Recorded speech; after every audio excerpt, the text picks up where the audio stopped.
When I hear that the Catholic Foundation has a 30-year history now, I feel blessed to be able to tie in the last 5 years, realizing that many other people before me, many other pastors have benefited from the Catholic Foundation. The Catholic Foundation puts people who care together with those that are in need. That's really what it does. And people do not give to the foundation, they give through the foundation.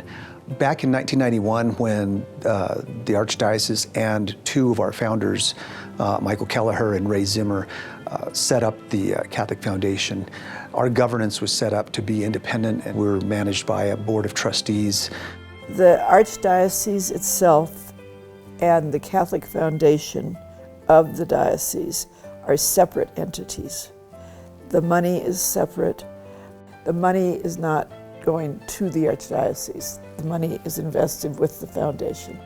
Basically, there's probably two areas. One is looking at the needs in different communities and helping provide for those needs through grants. But really, that grant process is only about 20 to 25% of the distributions we provide every year. The majority of it really comes from people's estates that they set up and their bequests that they leave through the foundation to those things that were important to them. You can set it up so that your funding goes to Catholic education, or it goes to human needs. But I would say most people, they might start out doing that, and then they realize it's very difficult to judge, and they end up saying, you manage it, and you put it where it's going to have the best use. It's over $20 million that we've given out in distributions since 1991. So, you think about that in a state that's as poor as New Mexico, and the generosity that people have, it just astounds me and overwhelms me all the time. Our first financial statement, our first annual report had our assets listed at about 25,000, something like that. We're over 62 million now. And we've been taking those endowments and building an orchard with those. And so every year we get to take fruit from that orchard, and we also get to take seed and plant more trees in that orchard to continue to help. Every year there's an open time when organizations can submit proposals for grants. And there's specific criteria. We help health groups, help faith formation, religious education projects, all those kinds of things. But they have to meet a certain criteria. And an interesting thing in New Mexico, the preservation of adobe churches. We look at everything, the financials of the parish. One thing I look at in particular is how much the group itself has tried to raise before they come to the Catholic Foundation. You want people to be as committed to their own organization as the Catholic Foundation is to helping them. It's been really nice because we can fund almost all the requests that we get. We've been able to the last couple of years. We may not fund the whole thing, but we can fund them at least in part. We have a very long relationship with Santa Maria de la Paz Church here in Santa Fe. Well, we applied to the Catholic Foundation for the funds, and it goes to Santa Maria de la Paz, who in turn donates it to us. We're not exclusive to helping Catholics. We're exclusive to helping people who need it. It has helped hundreds, literally. No, I would say thousands, literally thousands of people over the years. Just that, a lot of times they just need that last $100 to get them back on their feet. So it doesn't take a lot of money, just that little bit can go a long way, and it's very much appreciated. You get a lot of grant requests, smaller ones, and they usually end up just $7,000 each. And they're for things like food for food pantries. It's been a special need now during the pandemic. And educational needs where Catholic schools need computers. A lot of it's technology. They just need that to keep up with what's going on and what the public schools can afford to give their students. For the many small communities in our archdiocese to have 6,000 to 7,000 come their way, it borders on miraculous. We have a total of 156 apartments here in Santa Fe, plus the 2 shelters. Right now, on average about 200, between 200 and 225 people per night between all 5 facilities. Oh, the last 18 months have been the worst times I've ever seen here. I've been receiving funds from the Catholic Foundation since 2008. We were able to buy new tables and chairs for our dining room here at the shelter. We would serve the homeless here 3 days a week, anywhere from 150 to 200 people. We are using the funds for what's called a Good Sam Fund. And for that, we buy birth certificates, IDs. We help people get uniforms if they get a job, cell phones. We help them with rental assistance, just about anything that we could not afford out of our own budget. I mean, there's a lot of success stories we've seen around here. We see miracles here all the time. And we select several organizations to receive large grants, which would run 10 to usually $25,000. And a lot of those are capital projects that they're needing money for.